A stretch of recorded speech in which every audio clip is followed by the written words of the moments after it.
This SoonerScoop.com video is streaming in crystal clear 4K resolution on YouTube thanks to Enjoy Vision in Oklahoma City. Don't miss a moment on or off the field. Make every day a highlight with LASIK at Enjoy Vision. Enjoy Vision. This is where Sooner Scoop LASIKs. Hello and welcome back. Eddie Rodosovich, George Stoy here from the SoonerScoop.com studios. One day. Just got to get through today, and then we're going to be into game day for Oklahoma. Season opener coming up on Saturday, obviously. Illinois State coming to town.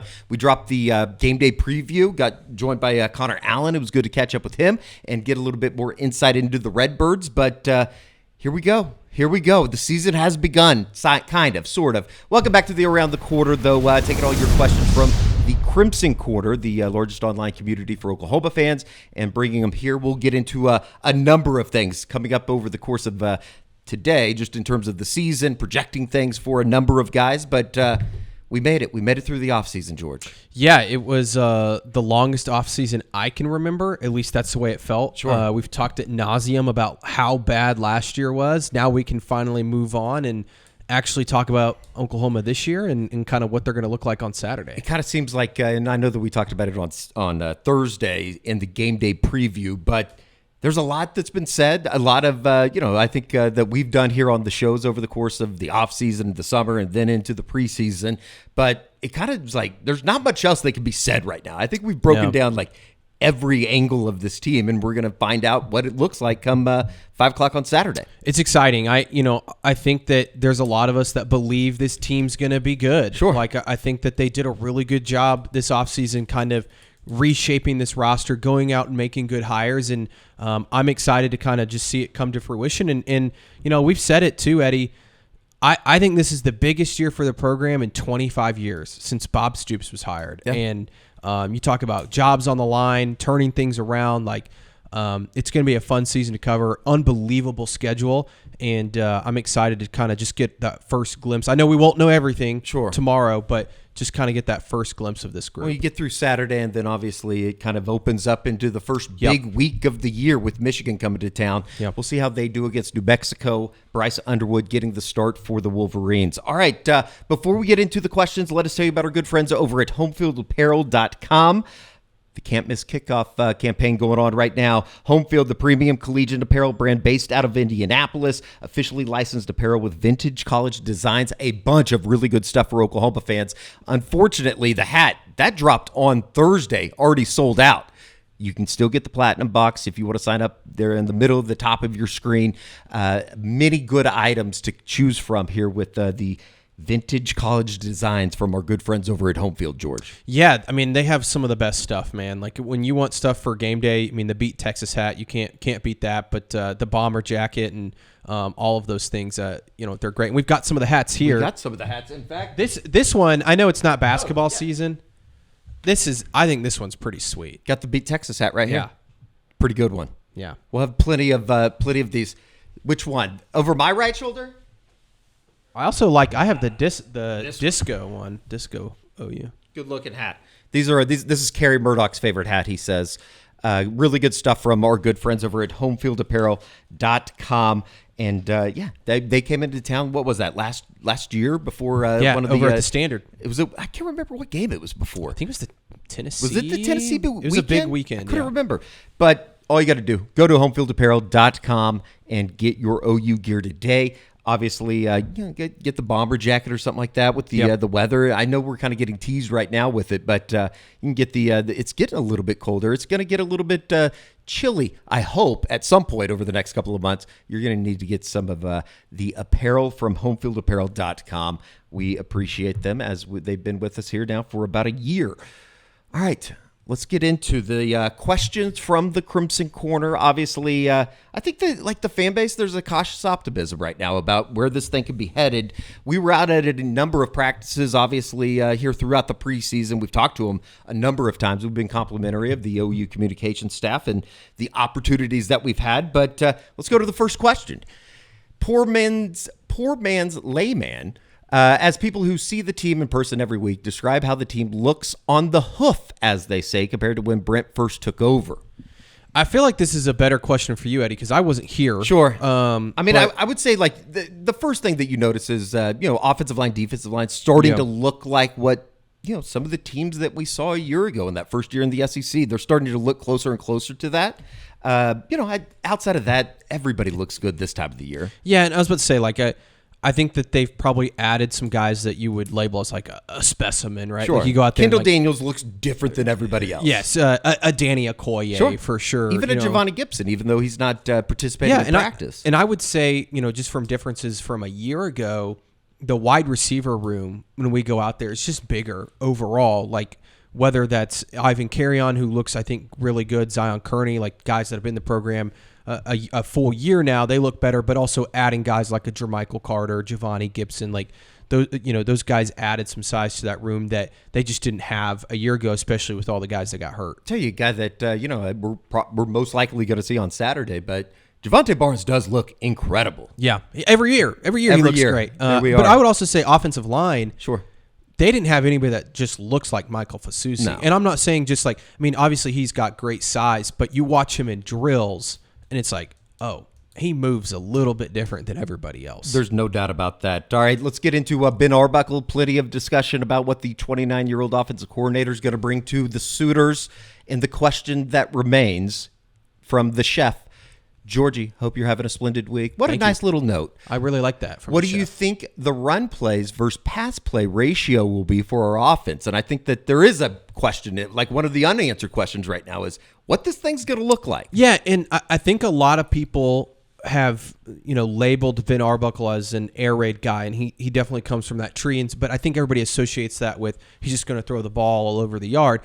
I want to say I looked at it last year, and I want to say they ran the ball more at Washington State a year ago. Now, 2 years ago, I think they threw it more with Cam Ward. So he's going to do whatever his personnel is best at. Right. I do think they're going to run the ball. They really want to establish the run. So I think it's going to be close. I'm not saying it's going to be exactly a 50-50 split, but I lean towards thinking it could be more like 55-45 run, and I think they're going to run John Mateer. I really do, and that's not based off like some inside information. I just think that Arbuckle really leans on personnel and what he thinks he has, and I think he feels like they have a good dynamic quarterback, and I think that they really like their running back room, so they're going to lean on some of the running game. Maybe just not so much in some of these non-conference games outside of the Michigan game. Obviously, you want to keep them healthy before you get into conference play.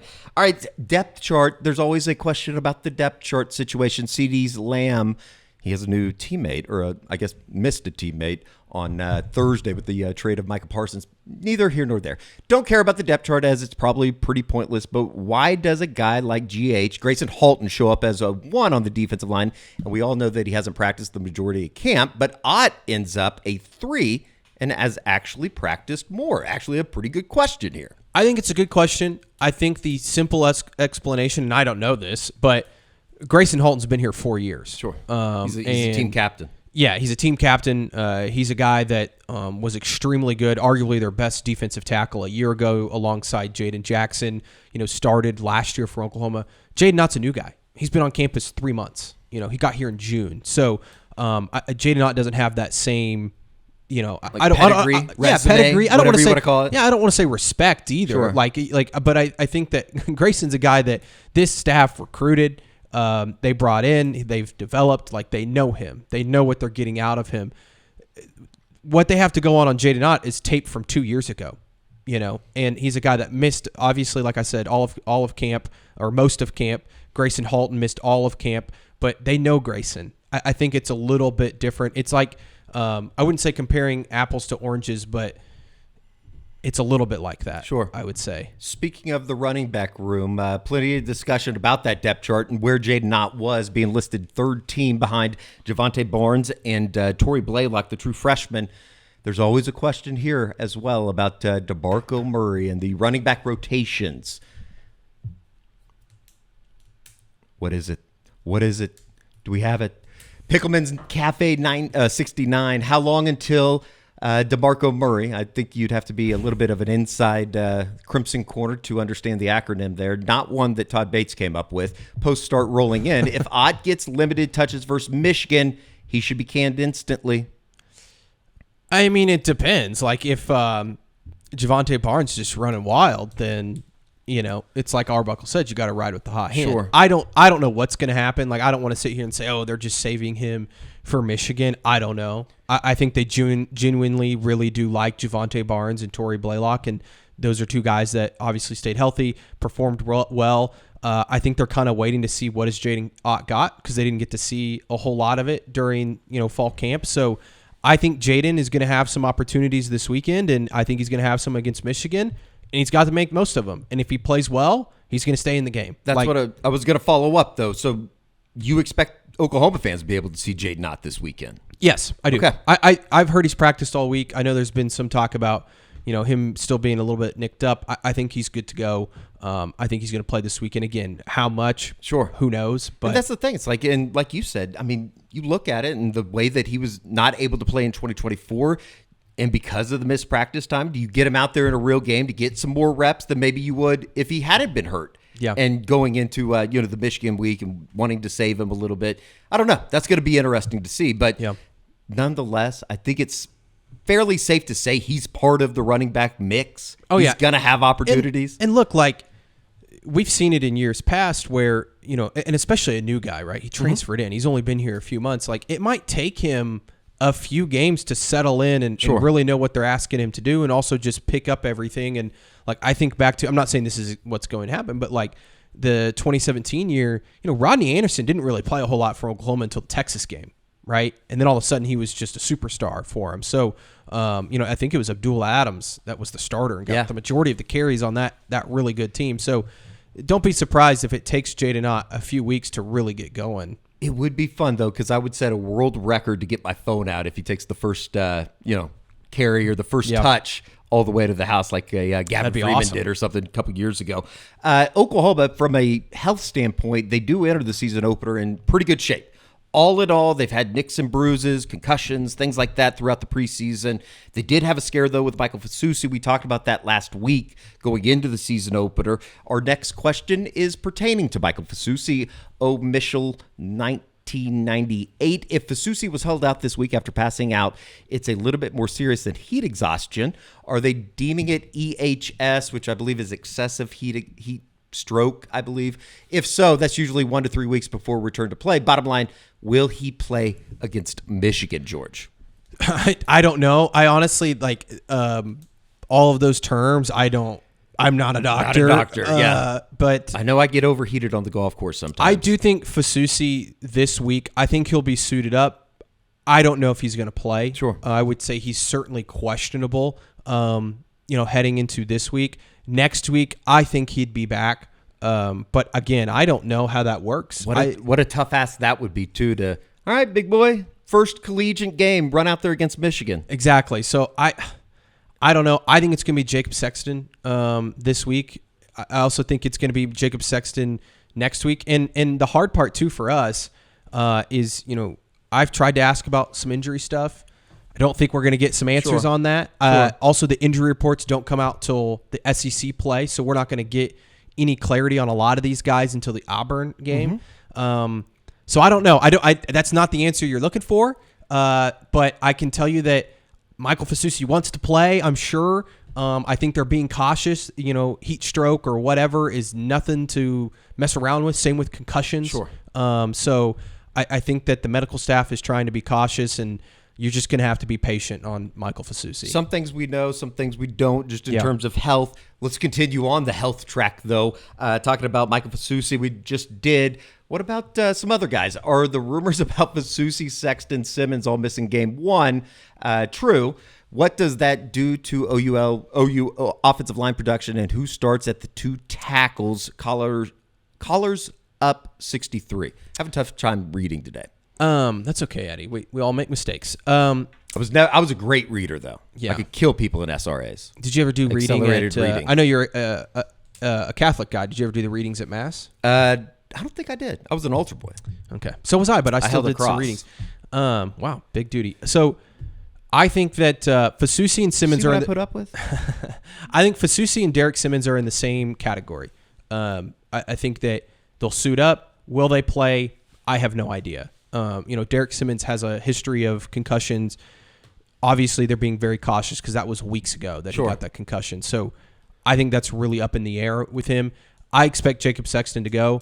I expect him to start on Saturday. We'll see. Maybe I'm wrong on that. Maybe it's somebody else. A Luke Baklenko, I wouldn't rule out. Obviously started last year at Stanford at left tackle. Jacob Sexton's missed some time with concussion. If I had to guess, though, the starting tackles, I believe, will be Jacob Sexton and Logan Howland. That could change. I don't want to say for sure, but I do think that Fasusi and Simmons are a lot more questionable than a Jacob Sexton. I also expect, I know they didn't ask about this, but Jake Taylor, I think he will also be available. We might as well get all this out of the way, too. Just in terms of Eli Bowen and Kendall Dolby, I know we've mentioned him, both of those guys. They weren't on the depth chart. I'm not worried about any of these guys as it stands right now for like the future, just in terms of the upcoming weeks. Conference play for sure. Michigan, I don't know about Eli Bowen and Kendall Dolby. Probably not for the Bowen side of things because he hasn't practiced at all during the preseason. But it just seems like there isn't any major concerns that you're going to have guys out for an extended period through this first week or maybe the first 3 weeks. I agree with you. Reevaluate after Temple, maybe? We also said that about 100%. Nick Anderson and Andrell Anthony last year, and those guys just never came back. So I don't want to say never, but it does. I feel like Eli Bowen should be back sometime in like October, early October, maybe late September. Kendall Dolby, I think, is somewhere in the same range, maybe earlier. But again, these injuries, things can happen, they can re-aggravate them, and you never know. And like I said, it's been really tough because if we ask about it, we haven't been really getting a whole lot of updates. Not too receptive on putting information like that out. Talking about, guys not coming back, you were telling me that you were listening to some of the post-game podcasts from the beginning of last year. And we just kept saying, it was funny because it was like, they just need Nick Anderson back. And it's like, Nick Anderson was never coming back. Never coming back. Not good. All right. We'll continue on about halfway through the questions here, but let us tell you about our good friends over at Lucy, lucy.co/SuitorScoop. If you're interested, use the promo code SuitorScoop to get 20% off your first order. 100% nicotine, always tobacco-free. Also have the Lucy Breakers, which are nicotine pouches with an extra surprise. Each pouch contains a capsule that can be broken and open to release extra flavor and hydration. The Breakers haven't got into so much as the pouches. The pouches have been really good. They're a kind of a crowd favorite around here, around the office for myself and Carrie Burdock, and plenty of options to choose from. You can get the mango, berry citrus, apple cider. You got the wintergreen. I think that is the crowd favorite around these parts. Apple ice espresso that I haven't tried but am interested in trying, so I might do that on game day. All you got to do though is go to lucy.co/SuitorScoop and use promo code SuitorScoop to get 20% off your first order. Lucy has a 30-day refund policy if you change your mind. And we must tell you, Lucy products are only for adults of legal age, and every order is age verified. Warning, this product contains nicotine. Nicotine is an addictive chemical. Thank you to our good friends over at Lucy. All right, let's jump back into the questions from the Crimson Quarter on this week's Around the Corner. Jacob Jordan Enjoyer. Of course, he's going to ask about Jacob Jordan. How many touchdowns for Jacob Jordan on Saturday? I'll say this more seriously. He's going to play. He figure into the mix. Not somebody that we've necessarily talked about because of all the guys returning, obviously, as well as the guys that they brought in through the portal, but there's still a spot for somebody like a Jacob Jordan on this team, I feel. 100%. And because he's a guy that you know what you're getting from him every single down. And we forget he was their best receiver there for a couple weeks. No doubt. He was the only guy that you could rely on. I think he's going to play. And he's on the depth chart, second team on the depth chart behind Isaiah Satania. So I don't know how many he's going to score on Saturday. For the sake of the question, let's just say one. That'd be awesome. That'd be gets in the end zone. I think he's going to get a lot of playing time. On Saturday, in the second half, maybe he catches one from a Michael Hawkins or something to be awesome. Maybe a Whit Neubauer. He's going to play, though, for sure. No doubt about it. Somebody else that's going to play, somebody that's expected to have a major contribution this season, Danny Okoye. I want my $2. Over under. 2.5 sacks for Danny Okoye's debut against an athletically inferior Illinois State line on Saturday. I'm going to say under. You're talking about getting 3 sacks in one game. I think Marcus Strong had 2 last year against Temple. So it's possible. Back-to-back plays, right? Yeah, so it's certainly possible. But I'm just going to say under because that's just really hard to do, like against anybody. No doubt about it. Kerry said that he is setting his personal line at 1.5 for I'd Danny still take Okoye. the under. I think he'll get 1. And you just don't know, like, We haven't seen a play. You get into a situation where, Illinois State, are they going to, I'm sure they're going to throw the ball. They want to come in and try to be able to compete. But is that a situation you get down early and then all of a sudden everybody just decides to, watch the clock and get out of here healthy for the rest of their FCS season? You would think Danny's going to play a lot, though, in this game because you don't want R. Mason out there in the second half a ton, I'm guessing. There's a number of individuals that are going to be asked upon at the tight end position. Jaron Canick's going to get that start, or he was listed first on the depth chart on Monday. Chris W. Cox 17. If Canick scores a touchdown on Saturday, are we all fine with him getting a celebration penalty? 100%. But it's got to be with Burger or Bring something Burger involving a weenie dog or something. What if he's just wearing Burger and one of those knapsack things on his in front of his jersey? Awesome. That'd be amazing. Or if he just had a shirt underneath his jersey that had a picture of Burger, that'd be amazing sweet. too. It is going to be interesting to see what that tight end position looks like. I know that there's a I don't know about skepticism that comes with that tight end position, but I think of all the all the positions on the offensive side of the football, I guess is what I'm trying to say. There is still some big question marks about who's going to be kind of that guy for that group. I think Canick is going to score on Saturday. Okay. And I'm going to save my – there's a question later on I'm going to save for too. Okay. We will continue on. We're going to go deep down on the depth chart, I believe, because Bob Stoops, Broken Pinky, wants to know who are some guys further down on the depth chart you're excited to see Saturday. Owen Heineke is one for me. I would need to pull up the depth chart, but Heineke certainly. I mean, obviously I'm number one fan of the Heineke club, but I'm trying to think of other guys. Let me throw some names. Jeremiah Newcomb. Okay. That's one. Sure. I want to see him out there. I'm trying to think of somebody on offense.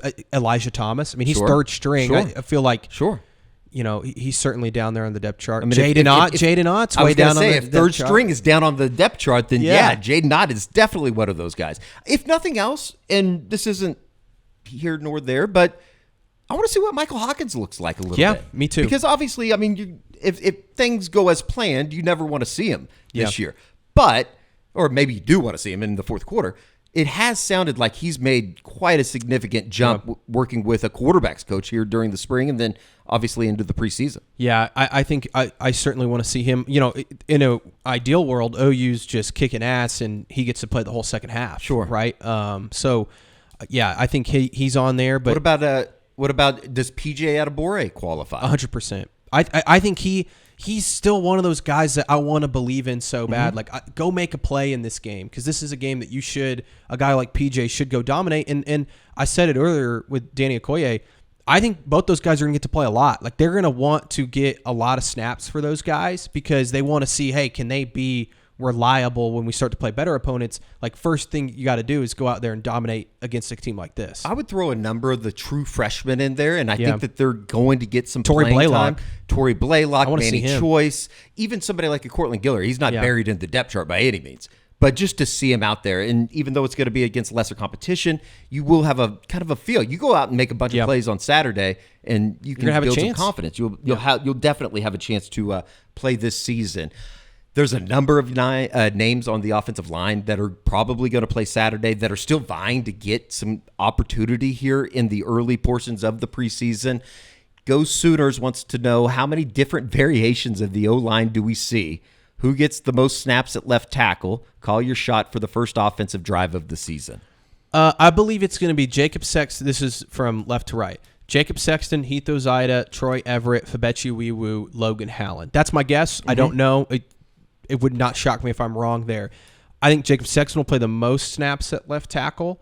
Luke Baklenko will be very close second. And this is if the understanding that Mike Fasusi doesn't play. Yes. And then what was the other? Oh, how many different? Oh gosh, variations. You did like 4. You did a story on this after last season with the disaster that offensive line was, and it was an incredible amount of numbers. Now this is just for the Illinois State game, right? That's the way I take it. Yes. Okay, so for this game, probably 3 or 4 different variations because I think they're going to rotate. Like I could see a scenario where Heath Ozida gets the first drive.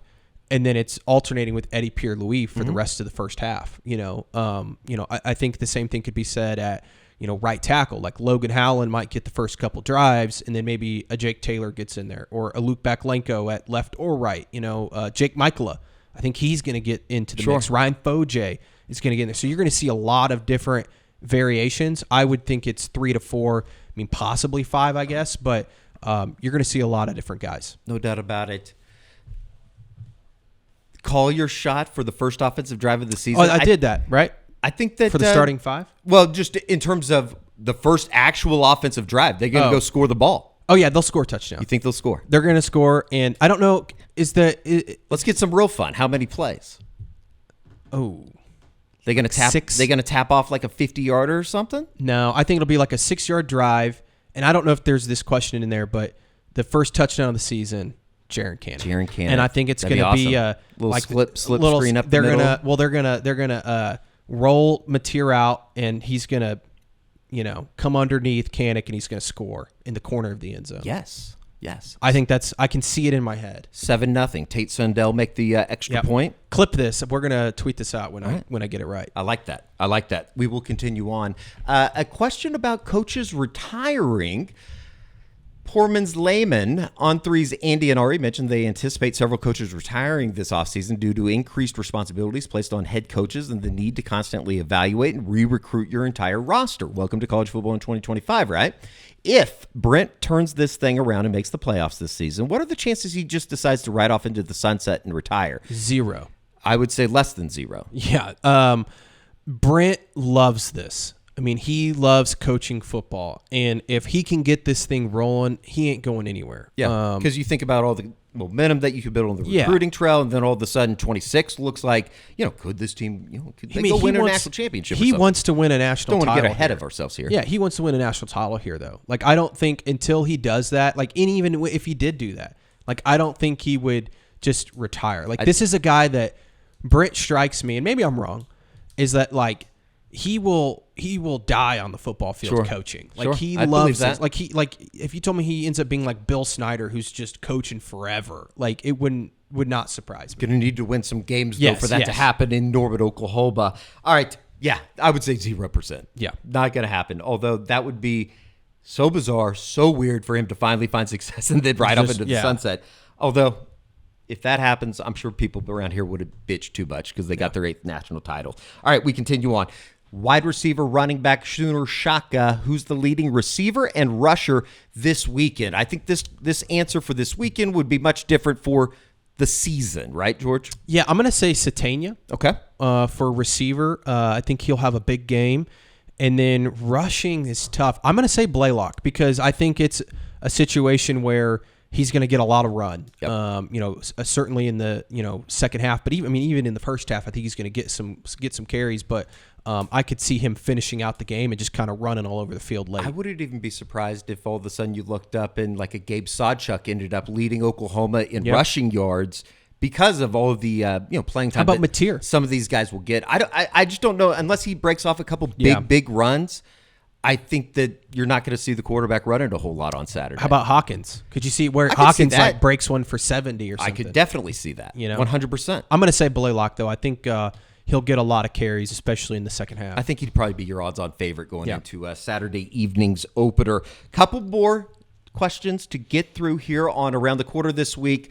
WC360, what scoop giveaways are you doing at the live podcast? What time of the show are you taking on-air phone calls? We do need to do that. That would be amazing. But I think that we have some of these hats that we're going to be planning to give away, if I can hold them correctly. The unofficial 40 hats. I never know which way to turn on this thing. I need to work on that. But yeah, the unofficial 40 hats, and I think we maybe even have some surprises that we could carry over there into the North Oval. And we'll tell you more at the end of the program today. But we are doing a live podcast from the tailgate over in the Oval, which very, very excited about going into Saturday. Yeah. Starting at noon. We'll get into more kind of the ins and outs of what you need to do if you're planning on going. And finally, the final question here on Around the Corner Friday before the season opener, 92 grad. Let's play a game, the Rado v. Stoya Game 1 prediction game. Each of you predict the stat leaders' numbers for Illinois State game. We'll see who wins. This one will be tough with so many players likely playing. All right, we can flip-flop here. Sack leader for the opening game. Is this the opening game or is this for the season? I think it's just for the Illinois State game. Sack leader. You let's play to the crowd here. I'll go David Stone. David Stone. Wow, that's a good pick. I'm gonna go Dominic Williams. Okay. Because he does. I don't think he had one last year. Yeah, which is crazy, and we've heard his maturation throughout the off season and all that kind of stuff. I guess the odds-on favorite for the sack leader would be Mason Thomas. You kind of expect him to get at least one, maybe two on Saturday. Yeah, we probably both made bad picks there. Well, Dominic Williams was a really bad pick. I didn't want to go with the flavor of the week. Yeah, I just also wanted to be off, different. All right, we will continue on. This is yours, rushing yards leader. We just went over that. Tory Blaylock. Is that who you're going to stick with, George? Yep, Tory Blaylock's my pick. All right, receiving yards leader. I think this is an interesting one because it's a lot like the question about the rushing guys. And as 92 Grad points out, there's going to be a lot of guys that play on Saturday. You went with Satania when we were going over it just a second ago. I'll go with Elijah Thomas, maybe. That would be fun if he went over 100 or something in his first career game as a Sooner. I'm going to go, let's go with Keontez Lewis. Okay.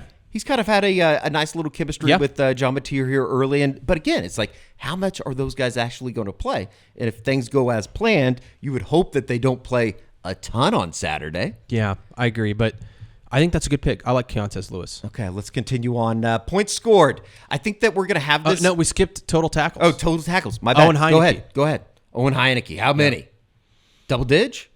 11. Ooh, that'd be a great little debut for awesome. Owen Heineke. We just talked to him last week, and it does sound like he has positioned himself to at least be in the mix there at linebacker, and maybe more so in the mix. Yeah, I think he's going to play quite a bit. Yeah, it'd be interesting.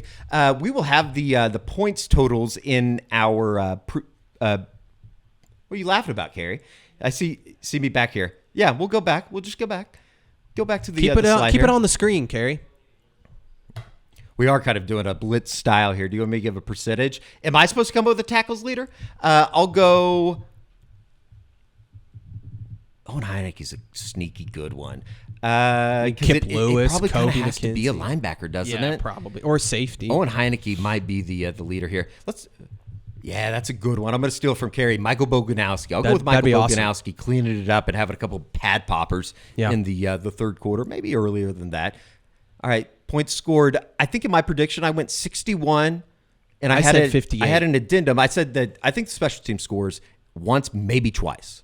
That'd be awesome. Yeah, Maybe a block punt or first kickoff return for a touchdown since that'd be Joe outrageous. Mixon. We were looking that up in the office the other It's day. almost been 10 years. Almost 10 years since Oklahoma's returned to kickoff for a touchdown, and then points allowed. I said 13. I think I ended up at 13 as well. 13 or 17, I can't remember. 61-17, 61-13, something like that. I do think. Look, I think this Illinois State team is. I'm not saying they're going to just move the ball up and down, but I think they'll get into the end zone. Sure. And I think that it's a good team. It's not the best test to come out of the gates with, but you're going to have that coming into town next week. They'll be very fundamental, and they're going to play hard. Looking forward to this. Oklahoma, Illinois State season opener coming up on Saturday tomorrow. We will be out at the tailgate at the Oval. Tailgate on the Oval starting at noon. We're going to record a podcast. Looking forward to that if you're in the area. I think everybody out there that's watching this probably knows where the North Oval is at. Yep. But they're going to have tents. It's going to be very, very hard to miss. You can drop stuff off on Friday night starting at 6 o'clock, and that goes till 8 o'clock if you're watching this here on Friday afternoon. And then Saturday from 7 a.m. to be determined until kickoff. Hopefully, you get over there early. Make a day of it. The weather's going to be extremely, extremely nice on Saturday evening. And very, very excited to be a part of this over there at the tailgate on the Oval. I would definitely get there maybe on Friday. Because I've talked to several people, and there's quite a few people that are very interested in setting up over there. So that's awesome. I think it's going to be pretty packed. I hope this works. This is an initiative kind of spearheaded by President Harris and the university, and it could be really cool. We've gone over there a couple times now to kind of check out the scene, and it's a bigger area than I think that you imagine it is. Yeah. It could be a really cool area, especially not too far from the stadium, just southeast of there. So, or I guess that'd be southwest, northwest. Final answer. Northwest. Final answer. I had to put out the map out there for a second. Check our socials, Soonerscoop.com, social, George, mine, Carrie. We'll put out some pictures about where we're going to be set up on Saturday. Plenty of activities for the kiddos, food trucks, OU mascot appearances, performances by the Pride of Oklahoma Marching Band, and, of course, the convenient drop-off spot for tailgating items, which I know is kind of a problem over on Lindsay Street, the way that they have things now. So Looking forward to it. When we talk to you here again on the SoonerScoop.com YouTube channel, it'll be for an instant reaction after the game, getting the ins and outs of what went down in Oklahoma season. Hopefully opener. not a loss. I mean, well, if it's a loss, we'll probably get banned from YouTube. I can tell you that. George Stoya, Eddie Radosevich, we will see you back here on Saturday night after Oklahoma's season opener. Talk to you then.